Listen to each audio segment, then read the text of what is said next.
স্বাগতম তোমাদের প্রিয় চ্যানেল অধ্যয়ন শুরু করার আগে বইটি খুলে রাখুন আর আমার সাথে পড়তে থাকুন। আমাদের এই ছোট্ট চ্যানেলটি সাবস্ক্রাইব করতে ভুলবেন না। চলুন শুরু করি। Regulation of 1822. In his minute of 1819, Holt Mackenzie, Secretary of Board of Directors, first developed the theory of Mahalwari system, emphasizing the existence of village communities in northern India. He recommended a land survey, preparation of land records, village-wise settlement of land revenue and collection of revenue through the village headman. 1822 এর regulation 1819 সালের তার মিনিটে পরিচালনা পর্ষদের secretary হোল্ট McKenzie সর্বপ্রথম উত্তর ভারতে গ্রাম সম্প্রদায়ের অস্তিত্বের উপর জোর দিয়ে মহলওয়ারি পদ্ধতির তত্ত্ব তৈরি করেন। তিনি ভূমি জরিপ, ভূমি রেকর্ড প্রণয়ন, গ্রামভিত্তিক ভূমি রাজস্ব বন্দোবস্ত এবং গ্রাম প্রধানের মাধ্যমে রাজস্ব আদায়ের সুপারিশ করেন। The above recommendations got legal sanction by the regulation of 1822. Revenue was fixed at 80% of the rental value when settlement was made with the zamindar, and at 95% of the rental value when settlement was made with the cultivators in common tenancy. The heavy state demand caused widespread misery in the system failed under the weight of its harshness. উপরোক্ত সুপারিশগুলি 1822 সালের প্রবিধান দ্বারা আইনি অনুমোদন লাভ করে। জমিদারের সাথে বন্দোবস্ত করার সময় রাজস্ব ভাড়া মূল্যের 80% নির্ধারণ করা হয়েছিল এবং 95% ভাড়া মূল্যে যখন কৃষকদের সাথে সাধারণ ভাড়াটে বন্দোবস্ত করা হয়েছিল। প্রবল রাষ্ট্রীয় চাহিদা ব্যাপক দুর্দশার সৃষ্টি করেছিল এবং সিস্টেমটি তার কঠোরতার ওজনে ব্যর্থ হয়েছিল। Regulation of 1833. The above scheme of 1822 was thoroughly reviewed under William Bentinck, who sought to improve upon it, and after prolonged consultations, passed the regulation of 1833. The new scheme fixed the state demand at 66% of the rental value. The Mahal was empowered to make internal adjustments and the settlement was made for 30 years. It also prescribed the system of using average rents for different classes of soil and prescribed for the first time the use of field maps, drawings, and field registers, records, for assessments. 1833 এর regulation 1822 এর উপরোক্ত স্কিমটি William বেন্টিংকের অধীনে পুঙ্খানুপুঙ্খভাবে পর্যালোচনা করা হয়েছিল, যিনি এটির উন্নতি করতে চেয়েছিলেন এবং দীর্ঘ আলোচনার পর 1833 এর প্রবিধান পাশ করেছিলেন। নতুন স্কিমটি ভাড়া মূল্যের 66% এ রাজ্যের চাহিদা স্থির করে মহলকে ক্ষমতায়ন করা হয়েছিল। অভ্যন্তরীণ সমন্বয় করতে এবং বন্দোবস্ত 30 বছরের জন্য করা হয়েছিল। এটি বিভিন্ন শ্রেণীর শোলের জন্য গড় ভাড়া ব্যবহারের ব্যবস্থাও নির্ধারণ করে এবং মূল্যায়নের জন্য প্রথমবারের মতো ফিল্ড ম্যাপ অঙ্কন এবং ফিল্ড রেজিস্টার রেকর্ড ব্যবহার করার জন্য নির্ধারিত করে। The settlement work began under the supervision of Robert Martins Bird, known as the father of land settlements in northern India, and was completed under the administration of James Thomson, Lieutenant Governor 1843-53. বন্দোবস্তের কাজটি Robert Martin's বার্ডের তত্ত্বাবধানে শুরু হয়েছিল, যিনি উত্তর ভারতে ভূমি বসতির জনক নামে পরিচিত, এবং জেমস থসনের লেফটেন্যান্ট গভর্নর 1843 থেকে 53 প্রশাসনের অধীনে সম্পন্ন হয়েছিল। Even the 66% rental demand was oppressive and was further reduced in 1855 by Dalhousie to 50%. However, the corrupt settlement officers of the company evaded its implementation. Thus, the system caused widespread oppression of the cultivating classes, and the resentment found its vent during the popular uprising of 1857-58. এমনকি 66% ভাড়ার চাহিদা নিপীড়নমূলক ছিল এবং ডালহৌসি 1855 সালে আরও কমিয়ে 50% নামিয়ে আনে, তবে কোম্পানির দুর্নীতিগ্রস্ত সেটেলমেন্ট অফিসাররা এর বাস্তবায়ন এড়িয়ে যায়।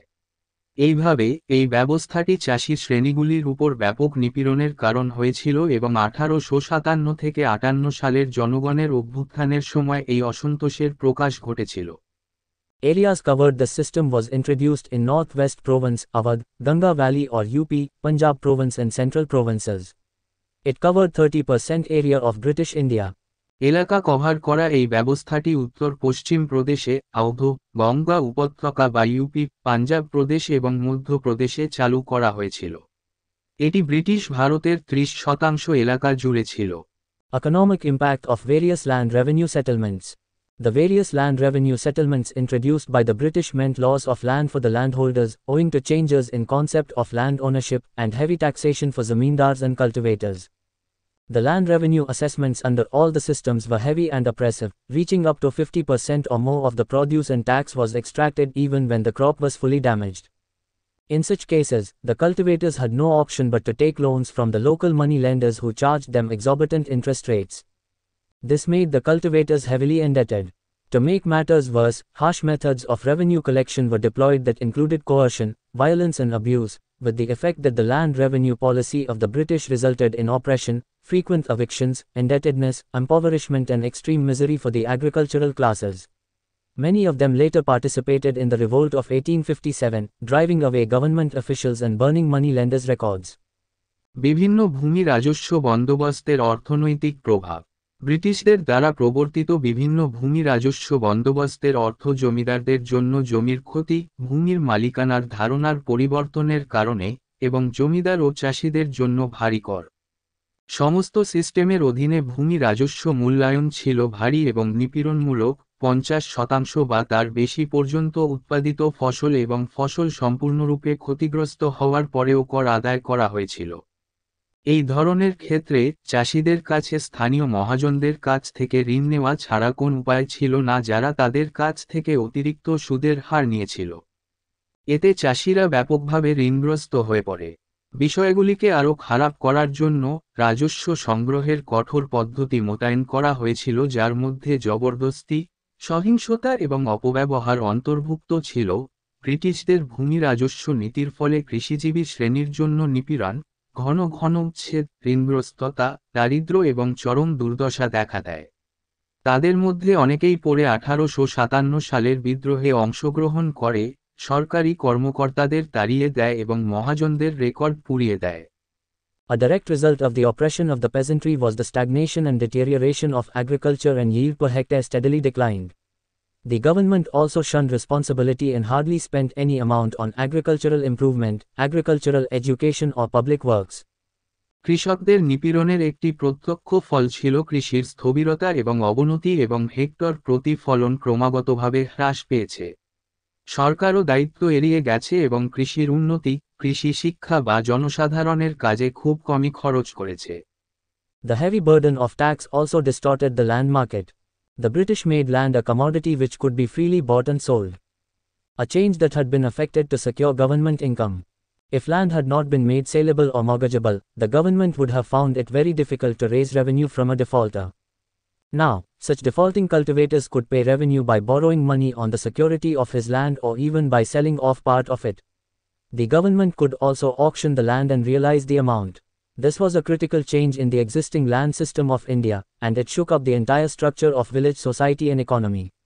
With the passage of time, land also lost its value as no one wanted to buy it, since the new owner would have to pay the heavy land revenue. করের ভারী বোঝা জমির বাজারকেও বিকৃত করেছে। ব্রিটিশরা জমিকে একটি পণ্যে পরিণত করেছিল যা অবাধে ক্রয় বিক্রয় করা যেত। একটি পরিবর্তন যা সরকারি আয় সুরক্ষিত করার জন্য কার্যকর করা হয়েছিল। যদি জমি বিক্রয়যোগ্য বা বন্ধকযোগ্য না করা হতো, তাহলে খেলাপির কাছ থেকে রাজস্ব সংগ্রহ করা সরকারের পক্ষে খুবই কঠিন হয়ে পড়ত। এখন এই ধরনের খেলাপি কৃষকরা তার জমির নিরাপত্তার জন্য টাকা ধার করে বা এমনকি এর কিছু অংশ বিক্রি করেও রাজস্ব পরিশোধ করতে পারে। সরকারও জমি নিলাম করে টাকা আদায় করতে পারত। এটি ছিল ভারতের বিদ্যমান ভূমি ব্যবস্থায় একটি গুরুত্বপূর্ণ পরিবর্তন, এবং এটি গ্রামীণ সমাজ ও অর্থনীতির পুরো কাঠামোকে নাড়া দিয়েছিল। সময়ের সাথে সাথে জমিও তার মূল্য হারিয়েছে, কারণ কেউ এটি কিনতে চায়নি, যেহেতু নতুন মালিককে ভারী জমির রাজস্ব দিতে হবে।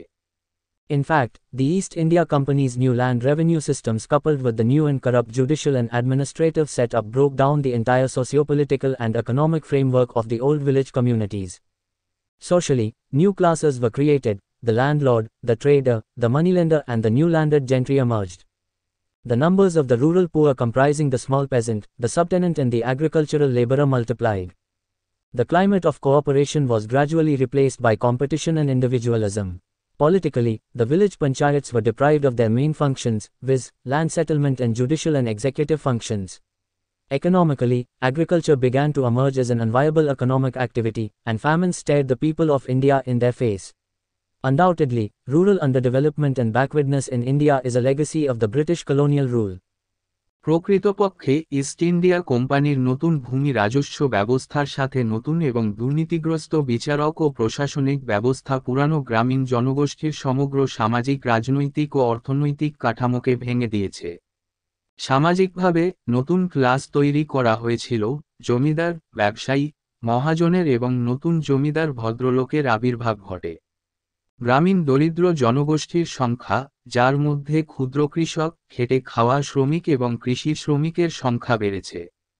সহযোগিতার জলবায়ু ধীরে ধীরে প্রতিযোগিতা এবং ব্যক্তিবাদ দ্বারা প্রতিস্থাপিত হয়েছিল। রাজনৈতিকভাবে গ্রাম পঞ্চায়েতগুলি তাদের প্রধান কাজ থেকে বঞ্চিত ছিল, যেমন ভূমি বন্দোবস্ত এবং বিচারক ও নির্বাহী কার্যাবলী। অর্থনৈতিকভাবে কৃষি একটি অলাভজনক অর্থনৈতিক কার্যকলাপ হিসাবে আবির্ভূত হতে শুরু করে এবং দুর্ভিক্ষ ভারতের জনগণকে তাদের মুখের দিকে তাকায়। নিঃসন্দেহে ভারতে গ্রামীণ অনুন্নয়ন এবং অনগ্রসরতা ব্রিটিশ ঔপনিবেশিক শাসনের উত্তরাধিকার। এখানেই এই ভিডিওটি শেষ করলাম। পরবর্তী ভিডিওতে আমরা বাকিটা পড়ব।